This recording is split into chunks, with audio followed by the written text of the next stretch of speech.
This interview is being tape recorded. My name is Paul Leary, and this is X Job Downloaded. And today I'm going to interview Andy Petherick. Now, Andy is a former member of the UK Special Forces and is now the head of Hotspur Leaf, which is a fantastic company that provides gin and assorted items that go with the gin, engraved bottles, etc., etc. Good morning to you. Hi, mate. Thank you very much for having me on today. Much appreciated. No, not a problem at all. And thank you for taking the time to be with me today. I think it's important that people realise that the military are not one-dimensional, and that it brings so many different things to the table. So that's why this is really important. But where did it all begin for you? Where are you from originally, and what was your inspiration to become involved with the military? So I grew up in South Wales, just outside of Swansea, in a small village called Pontarddulais, which is an old coal mining town. And there wasn't really a lot for kids to do, and it was quite easy to fall in with the wrong crowd. And I'd always enjoyed the outdoors, and I spent a lot of time fishing, and occasionally when I could get out with an air rifle, terrorizing the local rabbit population. And I was quite fortunate that my mother was very supportive and encouraged me to go fishing, which was quite an expensive hobby, still is, you know, and she made those sacrifices for me to do that. And I just enjoyed my time in the outdoors. I then won a scholarship to a college in Gloucester called Wycliffe. And there really I had the opportunity, that was when I won life's lottery, really, was getting that scholarship. And the reason, ironically, that they took me on was because they wanted me to be a captain of their fishing team, and also they wanted me to captain their shooting team as well. So that was quite good. As part of the process, because I went in on a bursary, because my mother couldn't afford the fees at the school, which were very expensive.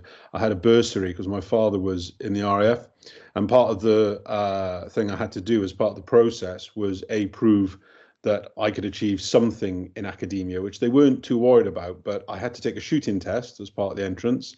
And I also then had to prove my passion for fishing, which was quite easy because the headmaster was into fishing as well. So we hit it off straight away. Fantastic. Was there a combined cadet force at the school? Yeah, there was. So at Wycliffe College, there was a CCF, which is the Army Cadets, and it was run by a very, very defining figure in putting me back onto the rails, because I was a little bit of a scrote before I managed to get into into that college. And his name was Major Wes Thomas, and he was a Welshman, and he was ex-Power Edge, and he had a very unique way of managing me so that I saw the errors of my ways. And so I saw the errors of my ways, and he always was a great support, because I still hold a few records that I probably shouldn't be too proud of with the school in terms of getting suspended and getting caught and getting fined and gated and all the things that you have at a private school, you know, because I came out of a fairly robust national comprehensive school, and then went into one of England's finest private schools. I think it's fair to say that there was an adjustment period for me. That's very, very politely put. So you've done all your schooling. What do you do at the conclusion of your schooling? So once I finished school, I decided that I wanted to join the army, and then went, because of the environment that I just left, I decided that I wanted to become an officer. So I went for my RCB, which I failed, sadly, and that was basically on the test that you have to sit down and take when you're there. I forget the name of it now, but I was told that my leadership was good, but I failed the test, and that path was over to me, which was a pretty bitter pill to swallow. So I sulked around for a little bit, and then decided that I was going to do a degree in business management, which I then went on to do. And within 6 months, I was clearly the odd person out in the room. I didn't really share the views of anybody in there. And I didn't go in, and the wheels basically fell off that as a career pursuit. So I spent that summer and the rest of that year working on a local trout fishery outside of Swansea, a place called Maes Gwyn, which I don't think is a fishery anymore. Sadly, Paul, I think, gave it up. The guy who owned it, who was a really good guy, and basically decided what I was going to do. So I then ended up going to Wycliffe College in Hampshire to follow a degree in fish, game and wildlife management, which I did for a couple of years. And like any good student, worked my way through my grant, because there were still grants in that day, worked my way through my grant fairly rapidly, and then decided I needed a job. So I got told, a guy called Les came into our class one day, said, "Oh, Andy, like, you like fishing. There's a shop down the road called Orvis in Stockbridge in Hampshire who's looking for a Saturday boy." So I was like, right, absolutely, we'll have some of that. So I went down, shined my shoes, ironed my trousers, ironed my shirt, went down, met with the store manager who offered me he and I hit it off straight away. A great guy, shared my passion for fly tying and fishing. And then spent 5 years working for Orvis, ended up as a store manager. And that was a great experience for me. I traveled a lot. Orvis is an international company. I was beyond keen fisherman. I got sent all over the world on trips, and they indulged me quite a lot. I went over when the Kola Peninsula opened up. I went over there and fished the Yocanga. I went back there 2 or 3 times, and at the age of 22, 23, I was fishing places, the guys on the trip with me were all established businessmen. And I was very much the odd one out in terms of age and stuff, but everyone shared the commonality of fishing. So, it was great times, but Orvis invested in me quite heavily, and then ended up as a store manager for them. Made a lot of friends in the fishing community. And then a guy who was another father figure to me, who I met through the fishing industry, a guy called Charles Jardine. So Charles rang me up one day, because Charles lived in Shrewsbury, and at the time I was in Ludlow. So Charles rang me up and said, "What do you know about editing a magazine?" And I was like, "Absolutely nothing, Charles, whatsoever." He said, "Right, dear boy, can you use spell check?" I was like, "Yep." And he's like, "Right." And his words to me were, "You're perfect, you'll fly through it." And then I got a cryptic message, as ever with Charles, to email this guy. And anyway, that then morphed into me meeting with a guy called David Hall, who again took a bit of a punt on me, David. So I had 2 or 3 interviews with his publishing company called David Hall Publishing. And then we set up a magazine called Today's Fly Fisher. Literally my first day when I walked in, I knew nothing about editing a magazine, absolutely nothing. The reason David hired me was because he saw something in me, and also because I was passionate about fishing, which I still am. So I turned up, and I'll never forget my first day. It was an empty desk, literally an empty desk. I had a pack of unopened A4 notepads. I had a pack of unopened Bics on my desk. I had a brand new computer in a box. I sat down, and the editorial director said to me, he said, like, "Welcome, I'm Roger, blah, blah, blah, blah, blah. Basically, you've got 4 weeks to get it done." And that was that. And Roger, to be fair to him, held my hand through that process. And that was probably the most stressful month of my life. Anyway, we did it. We got it launched, and we won a few awards for the magazine. And I did that for 2 years, so that was pretty cool. So once we got the magazine set up, I still had a hankering for the forces, and there were friends of mine that were in the forces, and I heard through the jungle drums that surround the military that you could apply for UKSFR, so reserve selection, as a civilian. And I figured, well, what could possibly go wrong? I'll give it a go. Applied for that, and then subsequently passed. So I then did 6 years. So I then had a very dynamic life where I had 2 strands to that. I had my military side of my life, and then I had the civilian side of my life. The military side of my life, I couldn't talk about. I couldn't tell anyone.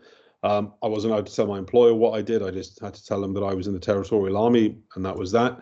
And then on the civilian side of my life, I was completely naive to that. So by day, I was an editor of a magazine, and then on the weekends and for extended periods of time, I did other stuff in other places, both of which I enjoyed. How cool is that? So what's the selection process like to go into the SF Reserve? Because we all know that the SF full time. They come through regiments, and the Royal Marines.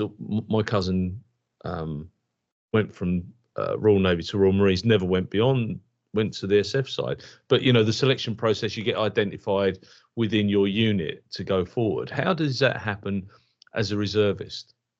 Okay, so it varies dependent on the current recruiting program for that element of the forces, and occasionally they open up the door to civvies with no military background whatsoever. Now I was a cadet, I was keen, I understood the basics, so I understood, what a rifle was and, how to present your kit and all the rest of it. But I was by no means a trained soldier at all. I was a very keen cadet, but not a trained soldier.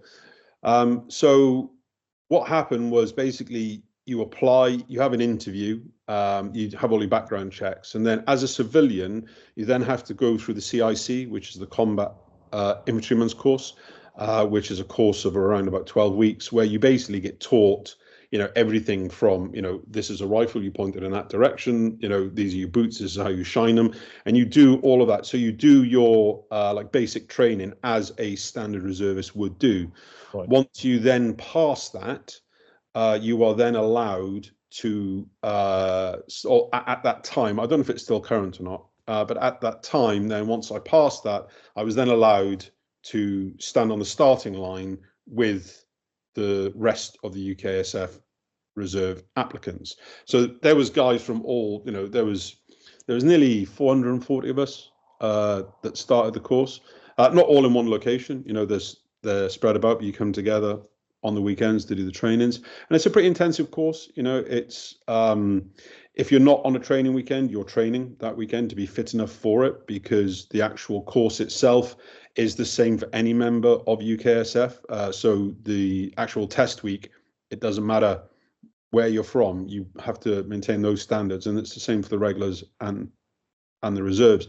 So training and physical training and eating properly and all the rest of it was a big priority during that time. And then once you then start the aptitude, you start the selection process. There's a little bit of stuff to do with weapons and stuff, but they're not really interested in that. What they're interested in is finding people with the correct mental mindset, people who can assimilate information quickly, and also people who are fit enough to pass the course. And you get quite a big attrition rate in the first few weeks. Lots of people turn up and just drastically underestimate it. But there was all sorts there. There was former commandos, army commandos, Marines, Power Edge. I mean, there was a lot of varied people there.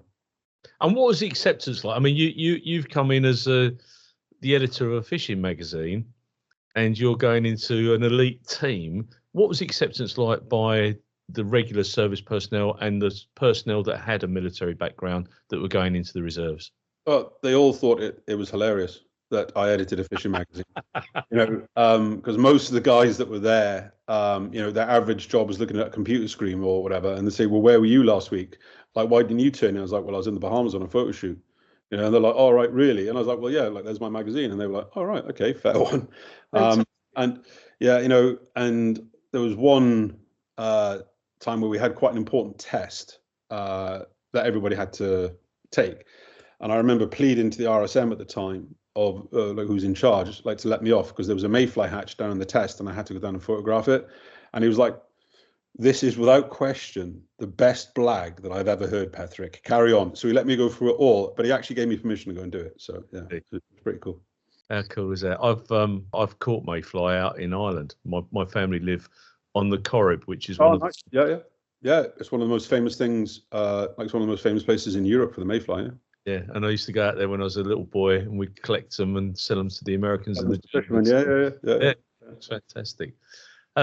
So you are now passing out, and we're not going to go into any detail around deployments, etc. How are your employers, though? Did they give you the opportunity to go and do the stuff that you wanted to do? Yeah, they did. I had quite a rapid progression in terms of jobs. I was in an industry that I love. So on the civilian side of my life, as opposed to the military side. So on the civilian side of my life, I was in a world that I loved. I was talking fish, and I got to go to some amazing places, and my time in the magazine afforded me, the ability to travel like I could only ever have dreamed of. I mean, we got it to a point where for a year, myself and my assistant, we were in a different country every month. So we had a 4-week cycle. So put the magazine to bed, work your way up, put the magazine to bed. And we got it. So we managed to do the magazine in 3 weeks, which basically gave us a week's grace. So we used to get offered loads of trips for free in the days when the paper media was really powerful, and there are still very powerful elements within it, but we got things thrown at us, and Bahamas, Belize, New Zealand, America, Mexico, every month we were somewhere else. And again, this was a course of great hilarity for the guys within the military side of my life, who were just like, you're going to get a proper job. I was like, well, I'm trying to avoid it, but one day I might. So. And where was the best place to fish, and what was the biggest fish that you ever caught? The biggest fish that I've ever caught that I would say was an achievement for me was a 32-pound salmon on the River Yocanga in Russia. Right. I've caught bigger fish. I've caught like yellowfin tuna. I've caught big barracuda, giant trevally, sharks. But for me, it's not so much, like when you're out with a guide, you've got somebody showing you what to do, so it's not all on you. Whereas what I really enjoyed was bone fishing, and I've been very fortunate to go to some pretty exclusive places to fish for bonefish, and they are really skittish. They're really difficult to target. They're very hard to catch. And I got to the point after 2 or 3 trips where I could see them on my own, and that sounds amazing, but they're so well camouflaged, even seeing them is difficult. But once you get it, it's like riding a bike, you get it. And I caught a bonefish that was 10.5 pounds out of Los Rocos Harbour on my own, which was probably my best achievement, because that thing did not give up. I mean, it was a very angry fish. And I had to swim under ropes of boats and swim down. When I landed it, I actually had an applause of all the tourists who'd watched me on this beach, running up and down and swimming under the ropes of the rod and all the rest of it. So that's probably the one I'm most proud of, my bonefish. My son lives in a place called Mission Beach, which is just south of Cairns, and they go out to the coral reef and they catch the coral trout and stuff like that. I mean, nice. Yeah, and they're lovely eaters, but they're beautiful fish. They are absolutely stunning, of all colours. I've been on the Great Barrier Reef snorkeling, and it's just an absolutely amazing to see them. Absolutely brilliant. What was the motivator to leave the military? Basically, I'd done nearly 6 years, seen a lot, done a lot, enjoyed it. I'd met a girl, and then I had a chance at a business, which was a once in a lifetime thing. I had somebody who was willing to invest in me to launch a business, and it just became like the right time to part company.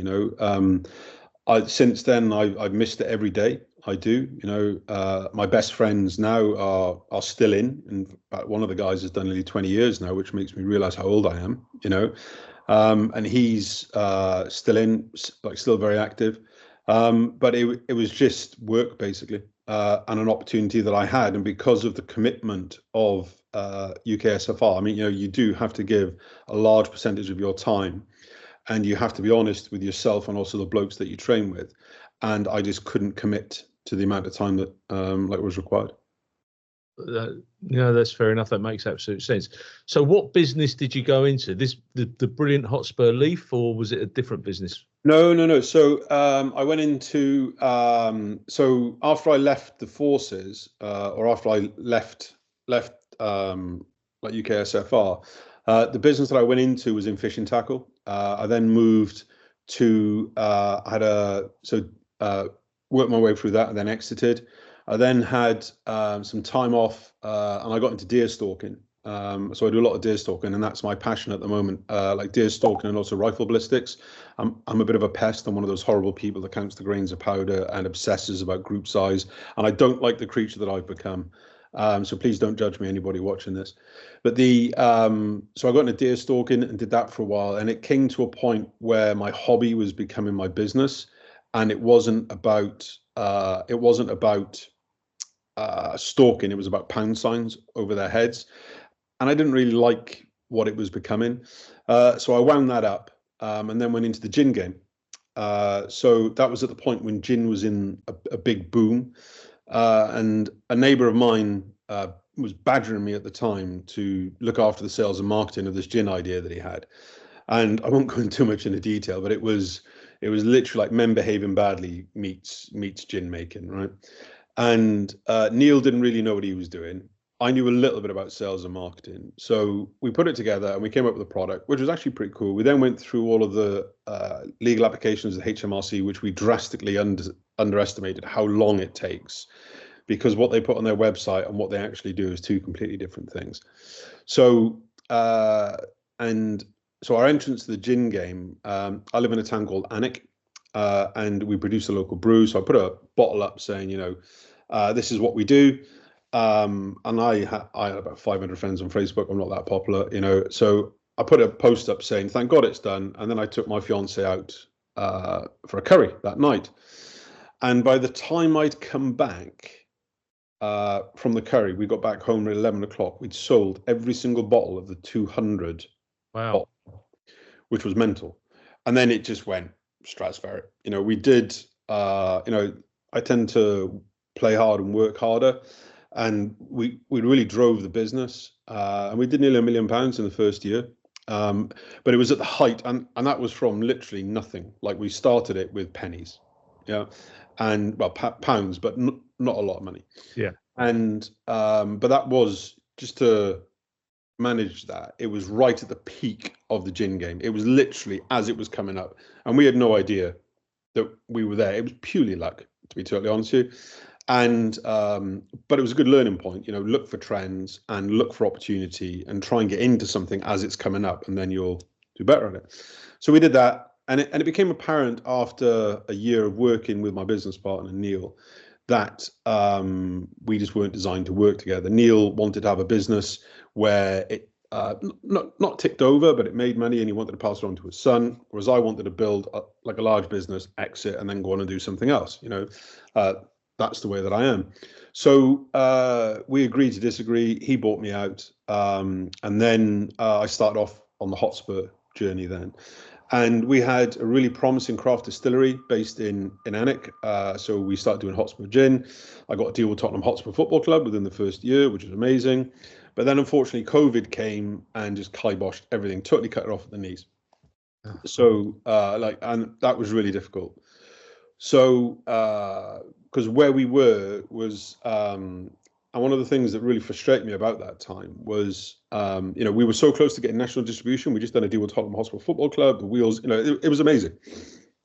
And COVID came, and because we were a small craft distillery, we'd only sold to tourists. So we made reasonable money in the summer, and then in the winter, we didn't really do that much other than Christmas. And everyone for COVID was like, oh, well, you'll be fine with your internet sales. You'll be fine with your internet sales.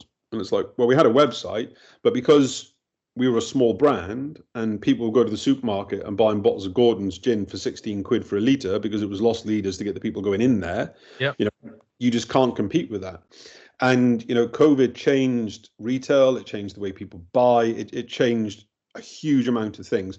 Very subliminal, but there was, movements, And, we had a lovely business selling, craft gin to people at £39 a bottle, and then the market dynamic just changed to, if it's not 17 quid for a litre, people aren't really interested.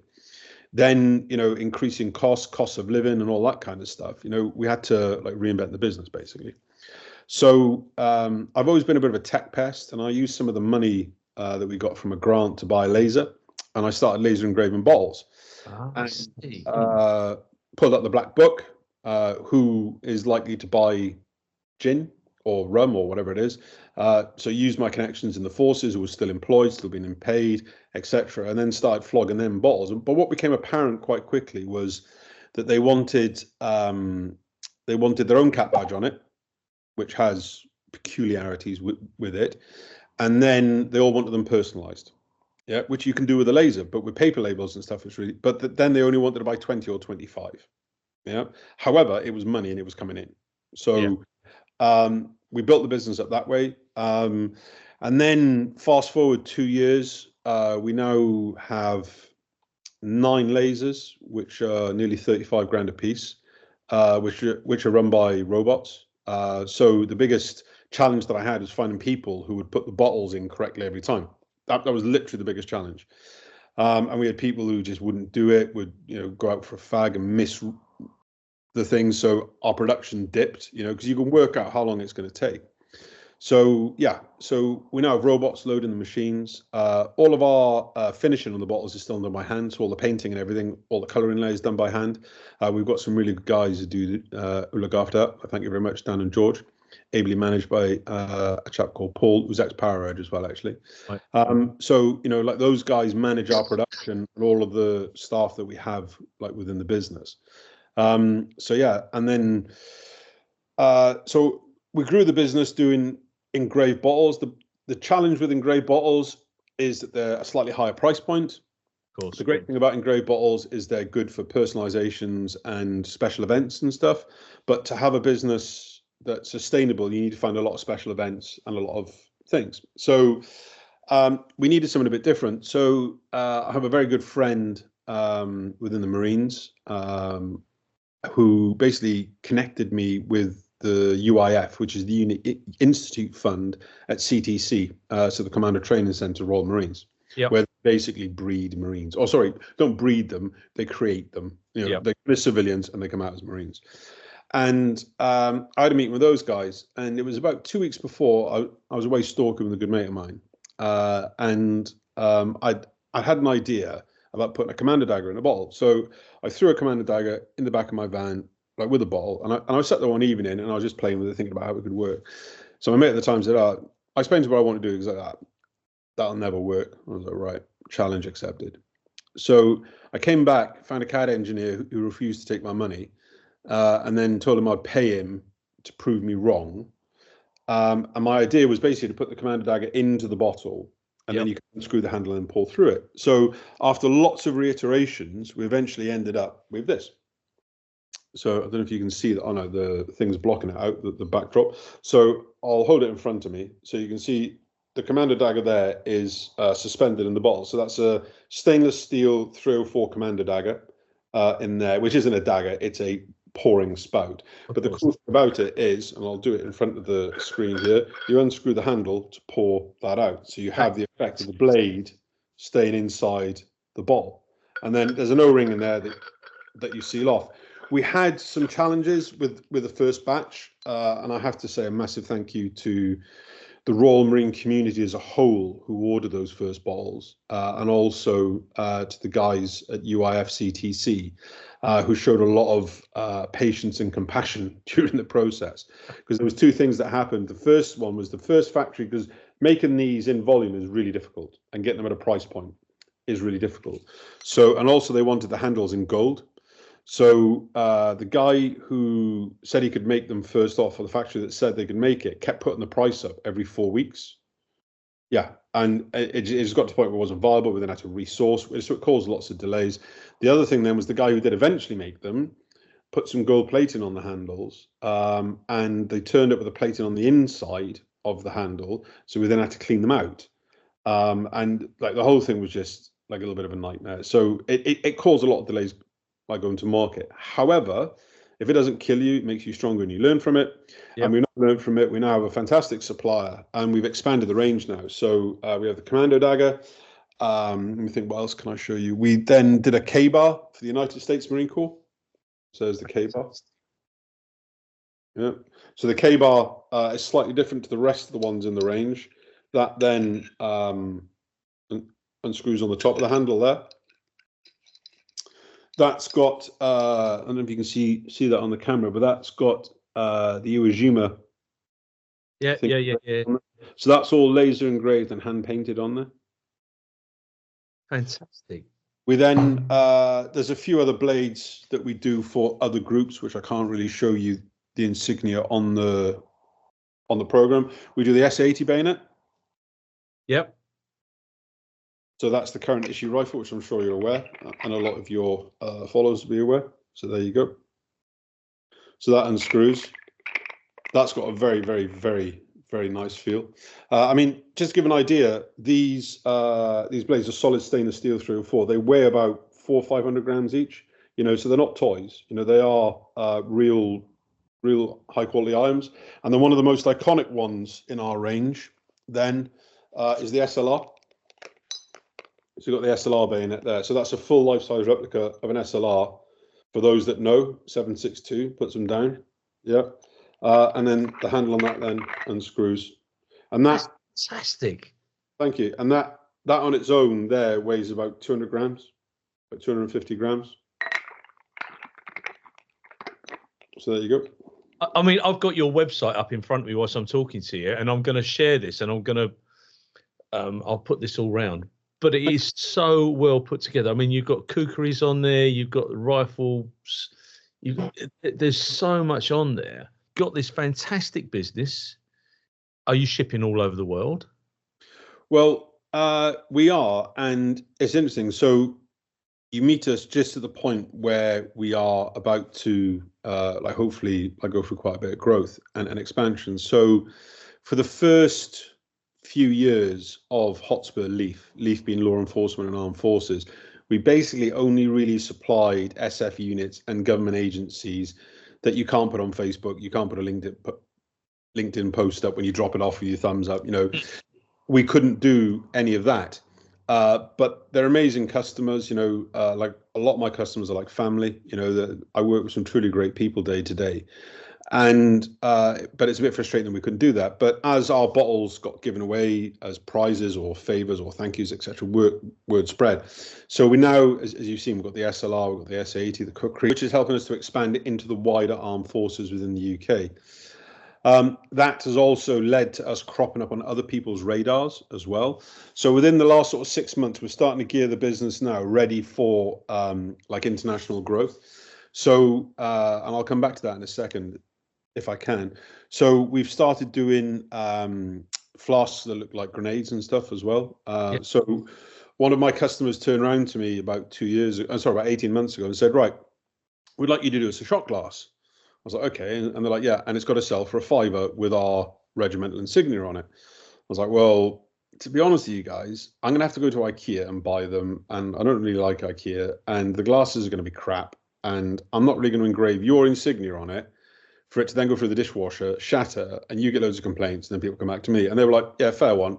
Totally get that. What would you suggest? Because we want some shot glasses. And I was like, what the guys used to do, clearly, well, I won't go into too much detail, but 40mm shot cups or 40mm cases have been used as shot cups, potentially by soldiers occasionally.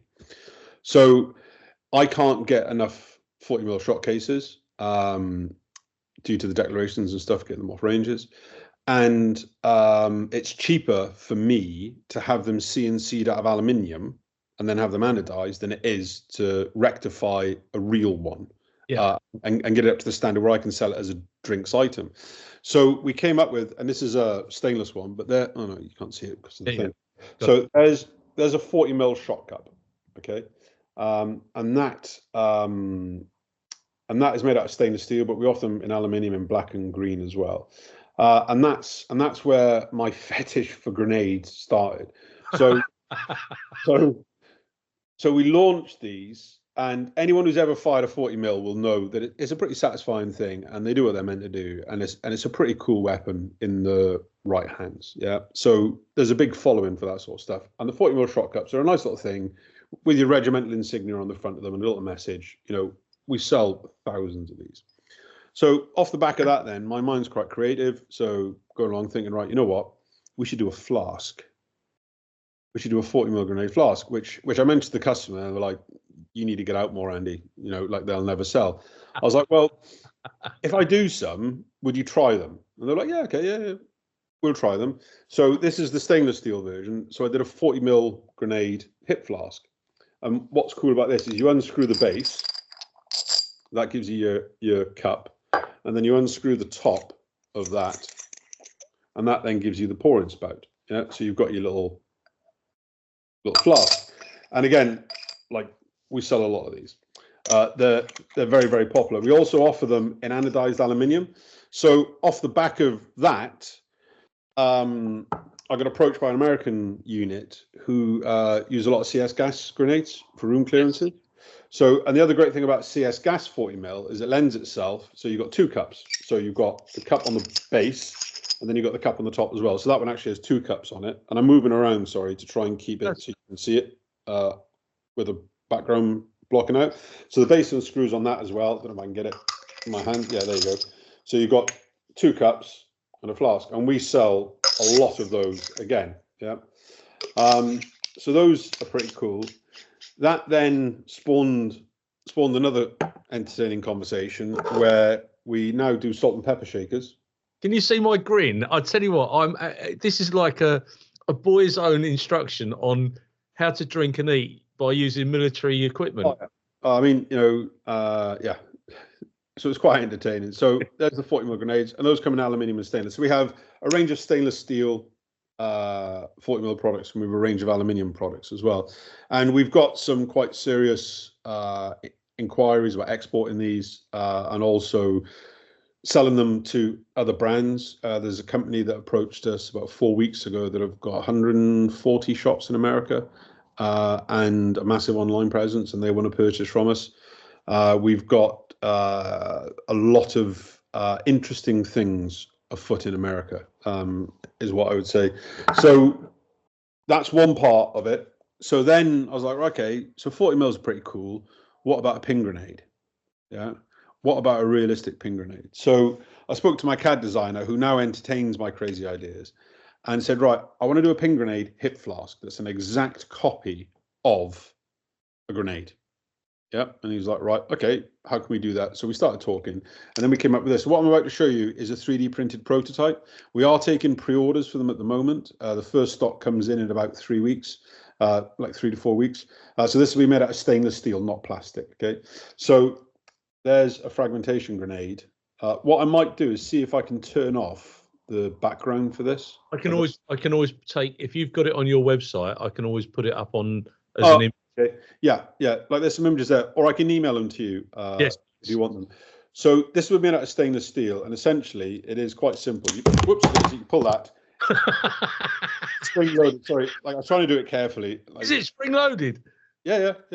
So when you pull the handle, I'm going to stop it just in case the plastic shatters. But basically, it opens up. How very cool. But off the back of that, it's like, well, there's 3 different types of grenades in use by the British Armed Forces and by the police. So you got a fragmentation grenade. Yeah. You then have like the coolest one, stun grenade.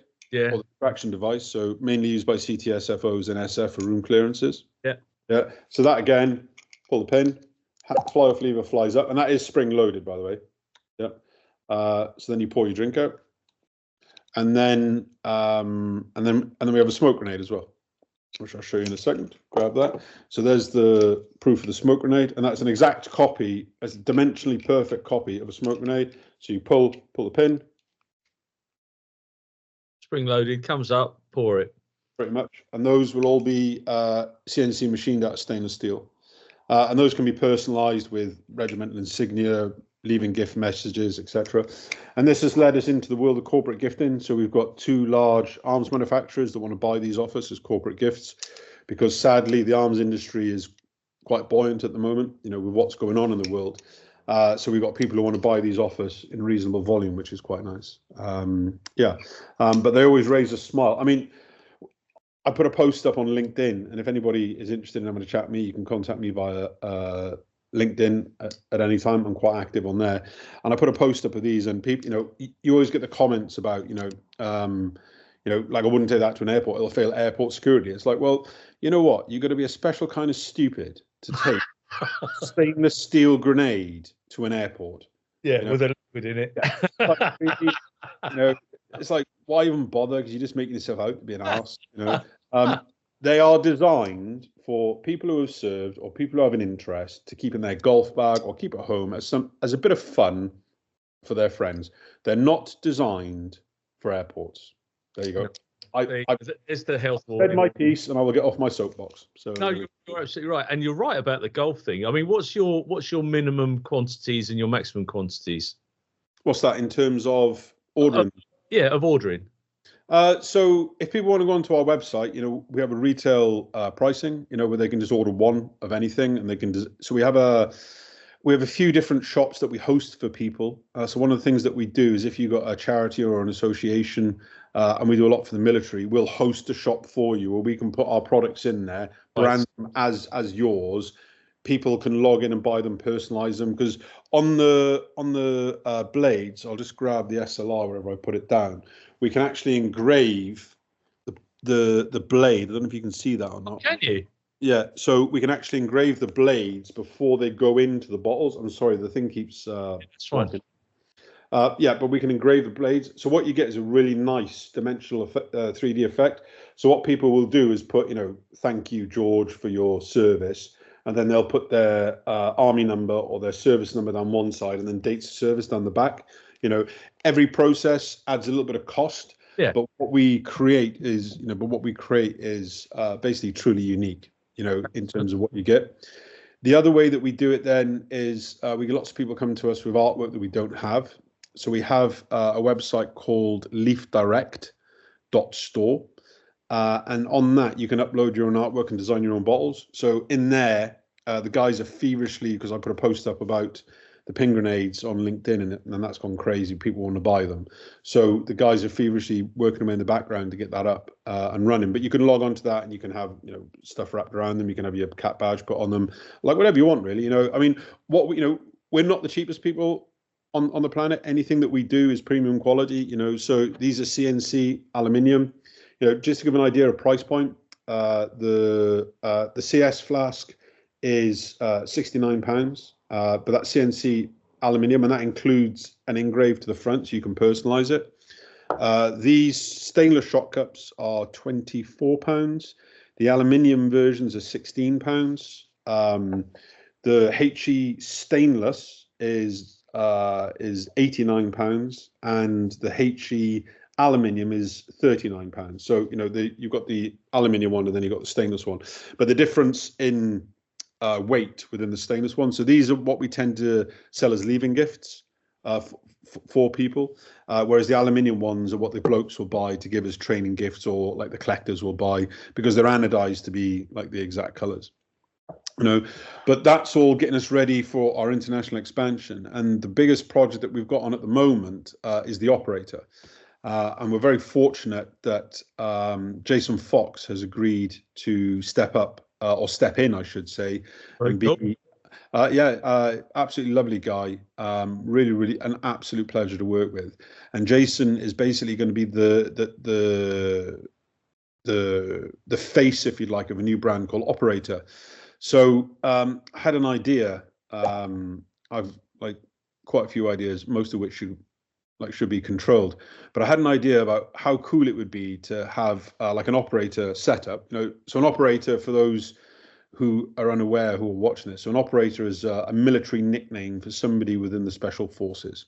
They're an operator, and an operator helmet would look slightly different. Like a few years back, not so much now, but certainly a few years ago, the kit that the special forces soldier would use would be markedly different to the stuff that the white forces would use.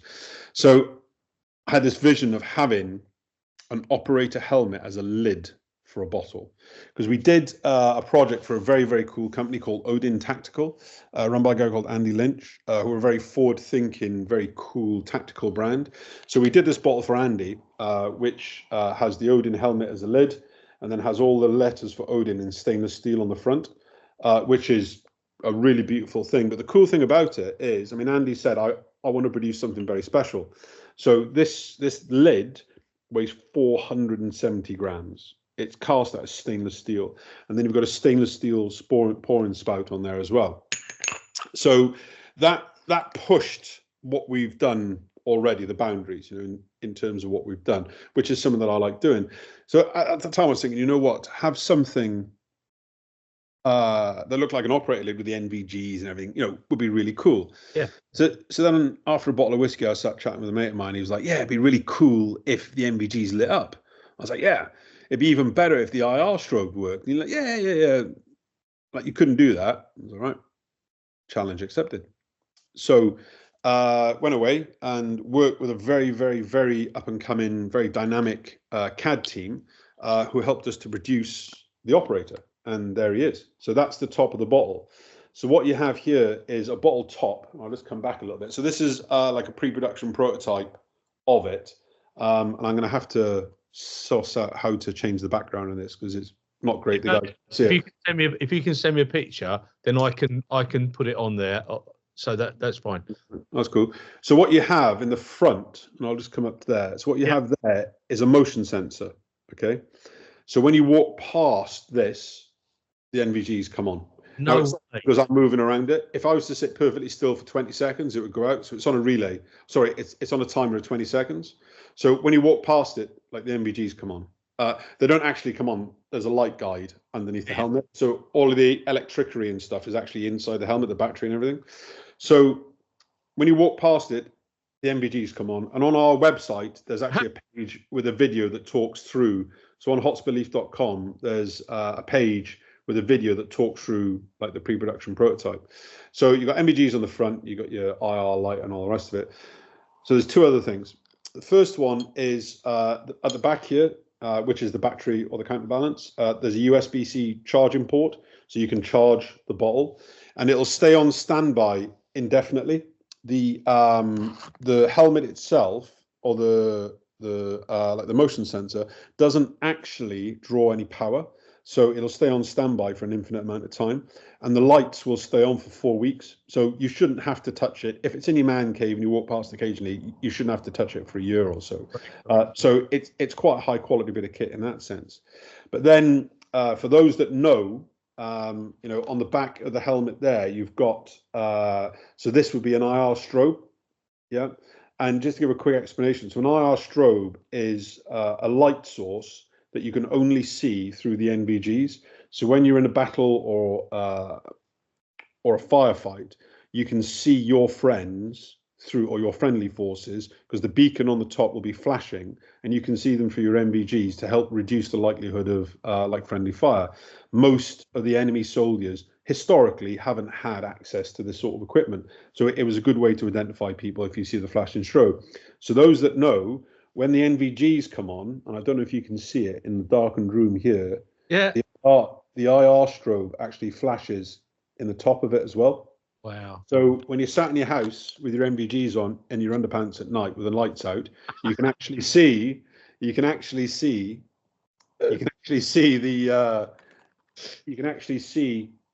strobe flashing. But in daylight you can't see it, or at night you can't see it. It also works in the dark as well. So this will work, and the range of this is about 5 meters of the sensor. So when you walk past, it goes off. So we're doing 2 versions of it. We're doing a civilian one, which Jason Fox is launching for us, and the brand will be ongoing. So we're going to do different whiskies and gins periodically when the time is right for that, and grow a brand called Operator. So we've registered the trademark Operator, and as I say, like Jason will be the front arm for that, and it'll have paper labels, and it comes presented. So the packaging, and I bought one down just for anyone on your show who might not have seen one. So the packaging for them is going to be a 40mm ammo tin. Wow. So that is a proper ex-military surplus ammo tin that we've acquired. And again, sorry, it's cutting out, but that tin weighs about 6 kilos. So there's going to be laser cut foam inside that, and anybody who purchases an Operator bottle, they'll come in one of those ammo tins. So the civilian version has paper labels, but then we'll offer it up to the military guys and the police, CTSFOs, etc. And if they want, they can have their insignia or their unit logo or whatever engraved on the front of the bottle with a scene on the back of it. So there's 2 different types of bottles, and we're running a deal at the moment as a pre-launch, because I put something out on LinkedIn and people just keep emailing me every day asking if they can buy the Operator. So we set up a proper process now. So you can purchase one of the operator bottles like on a pre-order, so they'll be available early July. But if you want to pre-order, you'd get a free 40 ml flask, not the stainless one, like one of the aluminium ones, which is branded operator, but there's an aperture cut inside the foam, inside the tin. So there'll be like a HE grenade. So it forms a really nice gift set. And there'll be a booklet in there about Jason, how we work with him, like the other products that we do. And we've got a very, very cool photo shoot in 2 weeks' time. So after we finish that, we've got a lot of toys that are being lent to us by some very cool people. So it'll be very entertaining. And once we launch that, that'll be the 3rd week of May. But if anybody wants to get pre-orders, I'll send you a link where they can log on and see what's there. It'd be fantastic. Yeah. So we're taking pre-orders for both civvy and also military elements of that. And the operator brand in time will do quads, with a white thing underneath it. And there's all other sorts of things that we can do. We've got some other pretty cool stuff being lined up for the operator series. So how did you meet Jason Fox then? So Jason is a friend of a friend. A very good friend of mine in the Marines. I told him about this and I showed him some of the sketches, and he was like, "You're going to need some help to get that out there." Because one of the problems that we had at the time is, basically, as I alluded earlier, most of our customers don't exist and they don't like social media, and we didn't really do anything, and I was like, "Yeah, we will do. What would you suggest?" He's like, "Oh, well, I did like my commander training with Jason Fox. Would you like me to introduce him?" So I was like, "Well, yeah, of course I would," So he introduced me to him on WhatsApp, and at the time, Jason was doing a tour of the UK, and I thought that I work long, hard hours. I have to take my hat off to that guy. He works incredibly hard at what he does, and basically, he's just flat out. Like the guy is just constantly working. So we stayed in touch. So first of all, we had a quick video call, and I showed him some of our products. And he was like, "I love it. I'm in. Brilliant." So then we sent down a bottle to have a look at, and a grenade with his name on it, which he quite liked. So then we just stayed in touch via WhatsApp, and then he sent me a message about 8 weeks ago saying, "Right, the timing's right. Let's meet." So we met up in London for lunch, and I showed him all of our products and stuff, and we agreed a deal. And I'm really, really chuffed, proud, excited. To say that he's come on board as a brand ambassador for us. And what a genuinely top bloke he is. Not only do I admire him for what he's achieved in his life, but I also admire very much so what he's done for, the unseen elements of warfare, the things that come back that people don't see. And a huge admiration for the guy, in terms of making it all right to not be all right, and also to seek help for that, and that's a very important part of military culture that I think we need to work on as a nation, and we support 3 charities, all of which are focused on supporting that. That's fantastic. He's a friend of a very dear friend of mine called Andy Merry. Andy's I know at the Tower in London. Yeah, well, there is a picture on our website of Andy. So one of the bottles that we did was a coronation bottle. Oh, there you go. And the beaters got behind it and ordered some. And Andy very kindly did modeled a bottle for me at the Tower, which was very kind of him. Yeah, absolutely top guy, Andy. Yeah. And I've done a podcast with him, and he's lovely. He's got multiple sclerosis, and his podcast is outstanding, like this one is. But yeah, he's a good guy, and he's a friend of Fox's as well. So if Mr. Fox, if you listen to this and you want to come and do a podcast with me, please get on board, because I don't want to talk about the gory stuff. I just want to talk about you and all the things that you've done. But yeah, mate, I've really enjoyed today, and I will put all your links. And if you can let me have all your social media links, send them over to me. Everything that you want me to publish, I will put it in the notes, okay, so that people can click on the links. It's interactive and people can go to it. The other thing I would say to you is that I run a services site called Job Services, Okay, and it's a platform for people like you who've got a police or military background, and there is a free of entry point on there, and you can advertise your brand, and it just goes out to the masses. And I'm prolific with what we do. So if you want to put it on there, I'll send you the links, and you can put it on there. The other thing I will say is, ladies and gentlemen, if you want to buy your friends and colleagues a personalized gift, have a look at this man's website. It is absolutely outstanding. The workmanship that's taken place. These are gifts that people will keep forever and be passed on to their nearest and dearest when they're no longer here. I absolutely love them. Thank you very much. Before we conclude this interview, is there anything you'd like to add, alter, or correct in relation to the statement that you've made today? No, it's been a really nice chat, to be honest with you. I just appreciate the opportunity. Thank you so much for investing the time into me in the business, and helping to get the word out there. Our social media accounts at the moment are very junior, so any help in terms of people liking them, whatever, would be much appreciated. And if anybody wants to get in touch, has got any ideas, our company strap is, there's a very famous ex-member of the SAS called Paddy Mayne, who's quite an iconic figure. And he attended a meeting with the general, who basically, and he was going to parachute in and do this and walk 30 miles across the desert. And, way before any of that was even remotely normal. Not that it's normal now, but these are the times when they didn't issue parachutes, And, so Paddy told him his plan, and this general turned around and goes, "That's just crazy." So Paddy, this is in regimental history, just turned around to him, looked him square in the eye and said, "Yeah, crazy is our business." And if anybody's got any idea, no matter how crazy it is, I'm always interested in listening, because just because nobody's done it before, doesn't mean it's not a good idea.